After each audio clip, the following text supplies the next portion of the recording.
Hello everyone. In today's video, I'm going to show you how to get the best JD Sports discount promo codes in 2025.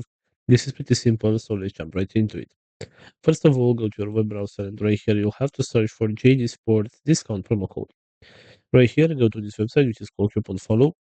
And as you can see right here, we have a list with some promo codes that you can use in order to get some discounts. So let's say, for example, that you want to get this phone with extra 20% discount of sale items. All you need to do is just select this button where it says show coupon code. And this is the promo code right here. You can simply copy this promo code from this button. And you can use this one in order to get a 20% discount of your next purchase. Also, going back to the main search right here, we have this website which is called Retail Me Not. And as you can see on this website, you also have some promo codes that we can use to get some discounts.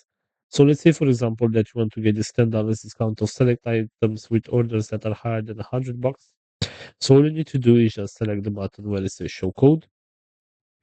And this is the promo code right here. You can simply copy this one and you can apply the promo code on your next purchase so that you can get the $10 discount. So this is all for today. I hope you enjoyed this video, and if you did, don't forget to like and subscribe. Bye bye.